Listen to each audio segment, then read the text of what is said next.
Hello students, welcome back. You are watching Edu Online, a channel for mathematics and computer.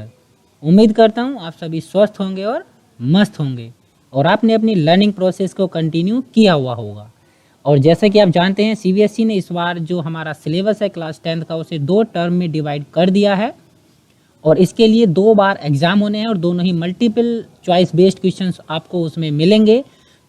और CBSE ने कहा था कि term 1 के लिए जो सिलेबस है वो आप जुलाई में के लास्ट में रिलीज़ करेंगे, तो सीबीएसई ने वो रिलीज़ कर दिया है।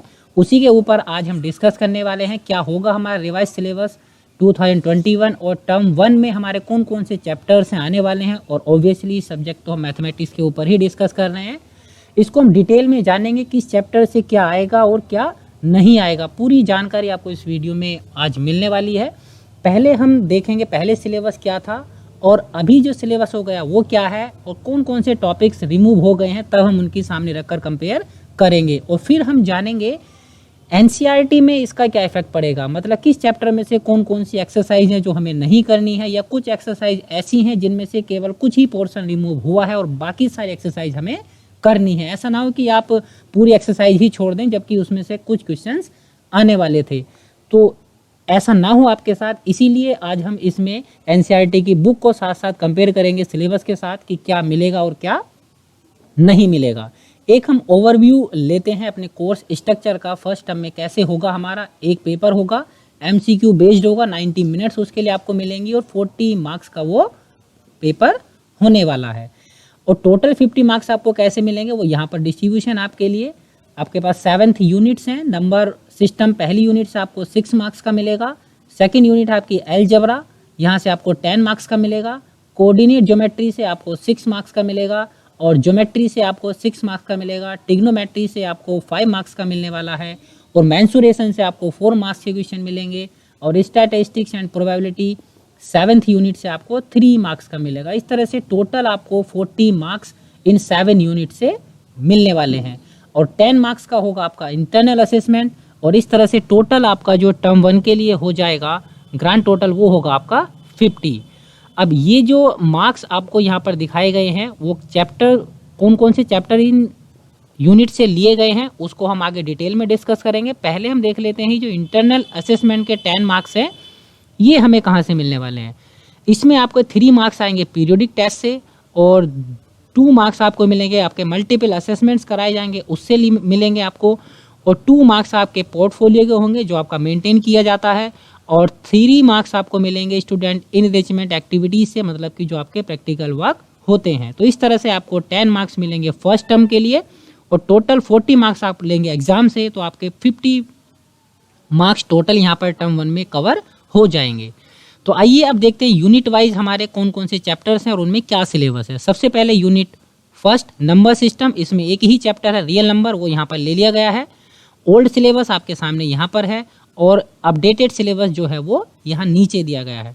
इन दोनों में डिफरेंस क्या है उसको हम थोड़ा क्लियर कर लेते हैं। देखिए यूक्लिड डिवीजन लेमा इसमें से कट कर दिया गया, वो यहाँ पर नहीं है।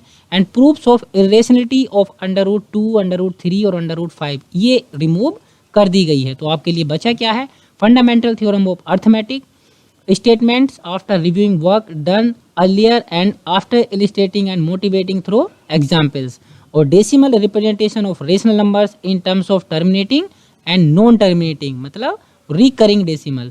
सो अब इसका हमारी एनसीईआरटी बुक पर क्या इफेक्ट पड़ेगा वहाँ देख लेते हैं हमें कौन कौन सी एक्सरसाइज करनी है और कौन सी नहीं करनी है। तो इसके लिए हम चलते हैं एनसीईआरटी बुक पर अपनी। रियल नंबर पहला चैप्टर है हमारा, इसमें जो आपकी एक्सरसाइज 1.1 है वो आपको नहीं करनी है। उसमें जो सारा मैटर है ये एक्सरसाइज 1.1, इसमें जो आपका ये सारा मैटर है ये सब यूक्लिड डिवीजन लेमा पर बेस्ड है और ये आपको नहीं करना है। एग्जाम के पॉइंट ऑफ व्यू से सीखने के लिए आप कर सकते हैं बट एग्जाम के पॉइंट ऑफ व्यू से नहीं करना है। The fundamental theorem of arithmetic, इससे रिलेटेड आपकी अगली एक्सरसाइज जिसमें हम एचसीएफ और एलसीएम निकालते हैं प्राइम फैक्टराइजेशन मेथड से, वो आपके लिए है और वो आपको करनी है। ये 7 क्वेश्चन एक्सरसाइज 1.2 ये आपको कंप्लीट करनी है। नेक्स्ट आपका ये रिवाइस्टेटिंग इरेशनल नंबर्स, यहाँ पर प्रूफ्स ऑफ इरेशनलिटी है, ये √2, 3, 5 एग्जाम्पल्स में दिए गए हैं और कुछ क्वेश्चन है आपके, ये आपका कट हो गया है। आप अपनी बुक साथ में रख सकते हैं और वहाँ पर कौन कौन सी एक्सरसाइज आपको नहीं करनी है वो आप कट कर लें ताकि आपको प्रॉब्लम ना हो। तो एक्सरसाइज 1.3 आपको नहीं करनी है, एक्सरसाइज 1.4 आपको करनी है। इसमें डेसिमल रिप्रेजेंटेशन है, ये आपको करनी है। तो चैप्टर नंबर 1 से 1.1 नहीं करनी है आपको, 1.3 नहीं करनी है, 1.2 और 1.4 ये आपको कंप्लीट करनी है। तो ये था हमारा चैप्टर 1, इससे आपको मिलेगा 6 मार्क्स का। आई थिंक आपको समझ आ गया होगा। नेक्स्ट हम चलते हैं नेक्स्ट यूनिट पर, that is unit second, algebra. Algebra से आपके 2 चैप्टर लिए गए हैं। पहला चैप्टर नंबर 2 पॉलिनोमियल्स, इसमें जो आपका ओल्ड सिलेबस था वो आपके सामने ये है, और जो अपडेटेड सिलेबस है वो आपका यहाँ दिया गया है। क्या इसमें से नहीं है वो देखिए यहाँ पर कटा हुआ है, statement and simple problems on division algorithm for polynomials, यानी पॉलिनोमियल्स पर जो हम डिवीजन करते थे वो आपके लिए अब नहीं है, वो आपको नहीं करनी है। करना क्या है, जीरोज ऑफ पॉलिनोमियल आपको फाइंड करने हैं, और relationship between zeros and coefficients of quadratic polynomials only. यहाँ पर देखिए लिखा हुआ है क्वाड्रेटिक पॉलिनोमियल्स ओनली, मतलब क्यूबिक पॉलिनोमियल की रिलेशनशिप आपको वेरीफाई नहीं करनी है, आपको केवल क्वाड्रेटिक पॉलिनोमियल के लिए ही रिलेशनशिप वेरीफाई करनी है। अब अगर हम बुक में देखें कि हमें क्या करना है क्या नहीं करना है, तो ये चैप्टर नंबर 2 है हमारा पॉलिनोमियल।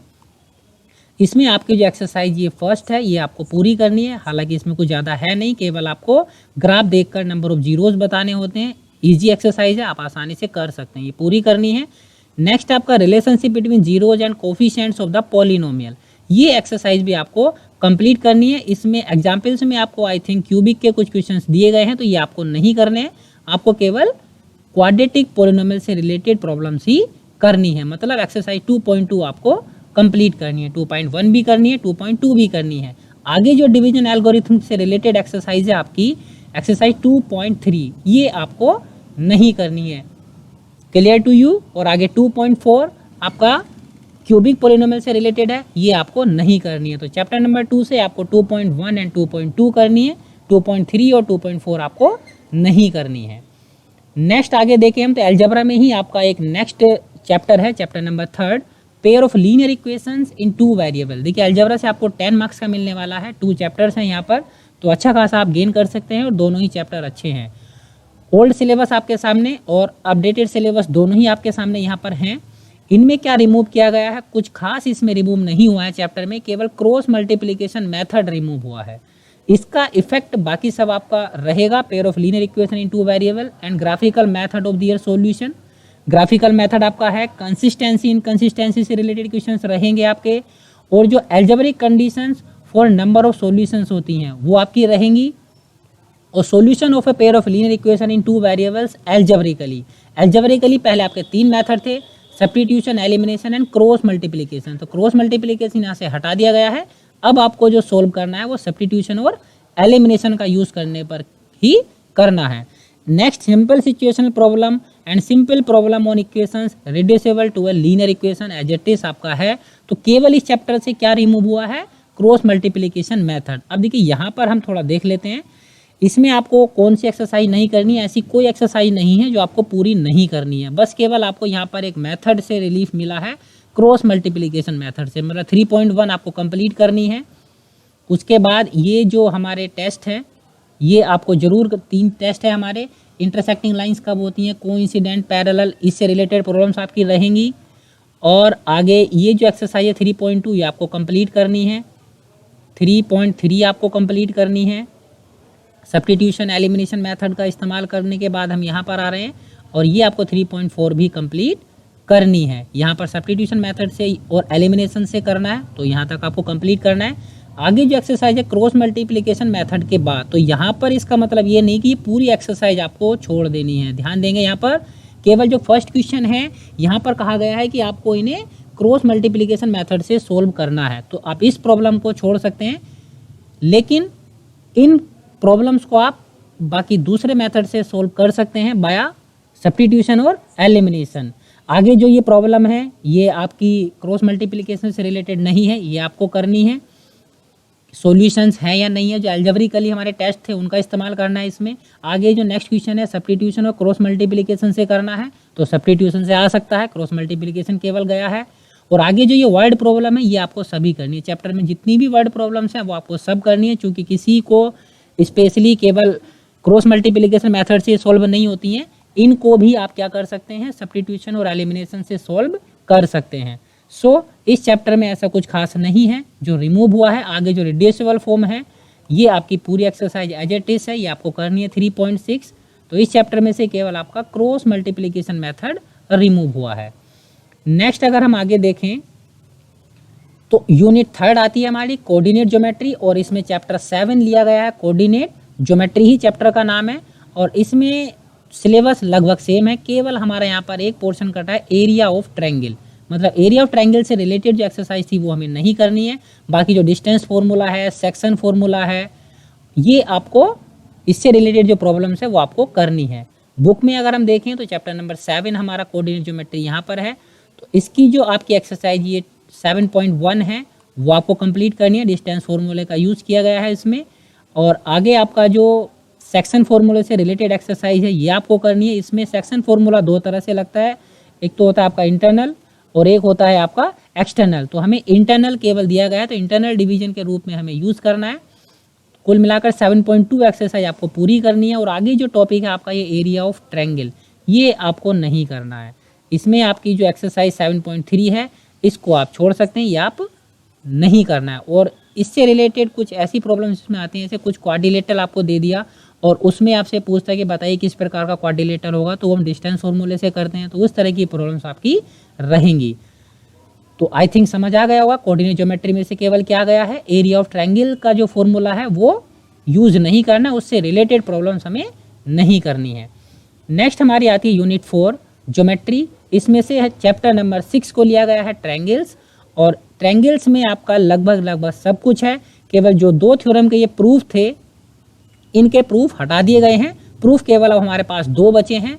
वो कौन कौन से हैं, एक तो हमारा बेसिक प्रोपोर्शन थ्योरम जो आपको नंबर 1 पॉइंट में दिया गया है, और नंबर 8 में जो प्रूफ है पाइथागोरस थ्योरम, ये हमें प्रूव करनी है। तो पाइथागोरस थ्योरम और बीपीटी का प्रूफ केवल आपके लिए है, बाकी सबका प्रूफ हटा दिया गया है। और वैसे भी इस बार जो एग्जाम है वो एमसीक्यू बेस्ड होने वाला है, तो थ्योरम का प्रूफ तो इनका भी नहीं आएगा। तो कुल मिलाकर इस चैप्टर में जितनी भी थ्योरम्स हैं वो आपको सभी देखनी है। प्रूफ आप देखें या ना देखें, लेकिन उनसे रिलेटेड जो प्रॉब्लम्स हैं वो आपको सोल्व करनी आनी चाहिए।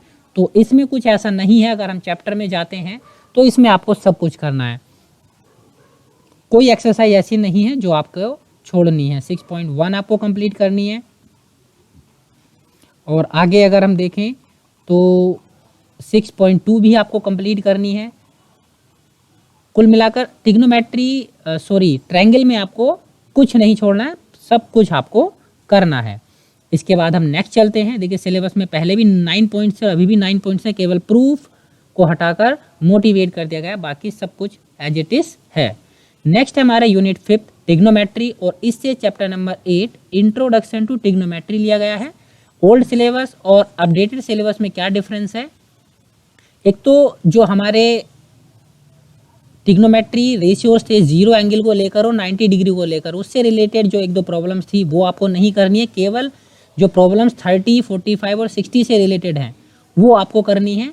और trigonometry ratios of complementary angles ये हमारा रिमूव कर दिया गया है। तो बचा क्या है, trigonometry ratios of an acute angle of A right angle triangle, proof of their existence and values of the trigonometry ratios of 30 degree, 45 degree and 60 degree table आपको लर्न होनी चाहिए। And relationship between the ratios, इनमें sine theta cos theta, इनमें क्या ratios होते हैं, relation होता है, ये आपको पता होना चाहिए। और जो आइडेंटिटी आप देख रहे हैं sine square theta plus cos square theta equal to 1, इसका प्रूफ आपको आना चाहिए। हालांकि फिर से मैं कहूँगा एमसीक्यू बेस्ड होने वाले हैं तो प्रूफ तो नहीं आएगा, लेकिन फिर भी आपको आना चाहिए। और इससे रिलेटेड जो कुछ आइडेंटिटीज़ हैं वो आपको देखनी है। तो अगर हम बुक में चलें तो चैप्टर नंबर अगर हम 8 को देखें, इंट्रोडक्शन टू ट्रिग्नोमेट्री को, तो इसमें हमें क्या क्या करना है, देखिए इसमें भी हमें लगभग सब करना है। जो छोड़ना है वो अभी हम लास्ट में देखेंगे। पहले 8.1 आपको ये कंप्लीट करनी है, इसमें कुछ ऐसा नहीं है जो आप छोड़ें, कंप्लीट एक्सरसाइज आपको ये करनी है। उसके बाद ट्रिग्नोमेट्री रेशियो 30, 40, 60 ये आपको सब करने हैं, ये टेबल आपको लर्न होनी चाहिए। उसके बाद जो आपकी एक्सरसाइज है या एग्जाम्पल्स हैं वो आपको सब करने हैं। नेक्स्ट जो trigonometry ratios of complementary angles, ये एक्सरसाइज आपको नहीं करनी। जो साइन 90-8, tan 90-8, इस तरह की जो प्रॉब्लम्स हैं वो आपको नहीं करनी है। मतलब आप एक्सरसाइज 8.3 छोड़ सकते हैं, ये आपको एग्जाम के पॉइंट ऑफ व्यू से नहीं करनी है। नेक्स्ट अगर हम देखें आगे तो हमारी यूनिट आती है 6 दैट इज मेंसुरेशन, और इससे लिया गया है चैप्टर नंबर 12। ओल्ड सिलेबस और अपडेटेड सिलेबस दोनों आपके सामने हैं। इसमें से क्या रिमूव किया गया है? कुछ खास रिमूव नहीं किया गया है, केवल जो आपके सेंट्रल एंगल 120 डिग्री वाली जो प्रॉब्लम्स थी वो रिमूव की गई हैं। जैसा कि आप यहाँ देख रहे हैं, मैंने इसको यहाँ पर कट किया है, बाकी सब कुछ आपका है। एरिया ऑफ सर्किल आपका है, एरिया ऑफ सेक्टर आपका रहेगा, सेगमेंट का एरिया आपको पता होना चाहिए कैसे निकालेंगे, पैरामीटर सर्कमफेरेंस से रिलेटेड जो आपकी प्रॉब्लम्स है वो आपको आनी चाहिए, और जो प्रॉब्लम्स आपकी सेक्टर एरिया निकालने वाली हैं वो केवल 60 डिग्री और 90 डिग्री के एंगल वाली ही रहेंगी। 120 एंगल आपको नहीं मिलेगा सेक्टर एरिया निकालने के लिए। तो इसका इफेक्ट क्या पड़ेगा बुक पर, उसको देखते हैं। ये है आपका एरिया रिलेटेड टू सर्किल। तो इससे भी आपको लगभग सब करना है। एक्सरसाइज 12.1 ये आपको कंप्लीट करनी है। उसके बाद देखिए, जब हम सेक्टर एंगल निकालते हैं तो सेक्टर एंगल निकालते समय ये जो एंगल हमारा बनता है, इस एंगल को हमें 120 को छोड़ देना है, बाकी जो 30 बन रहा है इसको हम यूज़ करेंगे। 120 जहाँ पर इस तरह से एंगल बन रहा है तो ये हमें नहीं करना है। तो इस तरह का एग्जाम्पल है, आपको ये नहीं करना है। और एक इसमें प्रॉब्लम भी है आई थिंक एक्सरसाइज में, वो आपको नहीं करनी है। बाकी जो 30-60 डिग्री वाले एंगल्स वाले हैं वो आपको सभी करने हैं। और ये जो कॉम्बिनेशन है आगे, ये आपको पूरा करना है। केवल आपको क्या करना है, जो 120 से रिलेटेड प्रॉब्लम्स हैं वो आपको नहीं करनी है। नेक्स्ट अगर हम देखें तो हमारी आती है next unit 7 statistics and probability. इससे हमारा लिया गया है चैप्टर नंबर 14 प्रोबेबिलिटी। प्रोबेबिलिटी में आपका कोई चेंज नहीं है, जैसा ओल्ड सिलेबस था वैसे ही आपका अपडेटेड सिलेबस है। इसमें वैसे ही कुछ ज़्यादा नहीं है। अगर हम बुक में भी जाएं तो चैप्टर नंबर 15 हमारा यहाँ पर है प्रोबेबिलिटी। इसमें केवल एक ही एक्सरसाइज है 15.1 और वो आपको कंप्लीट करनी है। उसमें कोई भी रिलैक्सेशन आपके लिए नहीं है और आई थिंक कोई ज़रूरत भी नहीं है रिलैक्सेशन की। सो आई थिंक आपको समझ आ गया होगा कि अब आपको किस चैप्टर से क्या करना है, किस चैप्टर से क्या नहीं करना है।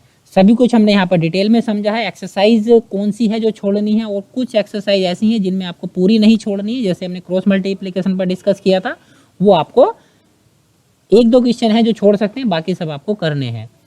उम्मीद करता हूँ आपको समझ आ गया होगा कि किस चैप्टर से हमें क्या क्या करना है। एक बार थोड़ा सा ओवरव्यू लें तो हमारे यहाँ पर 7 यूनिट्स हैं और टोटल 8 चैप्टर्स हैं जो आने वाले हैं, और उनसे हमें 40 मार्क्स का मटेरियल मिलने वाला है। इंटरनल असेसमेंट हमारा 10 मार्क्स का होगा और टोटल हमारा टर्म हो जाएगा 50 मार्क्स का।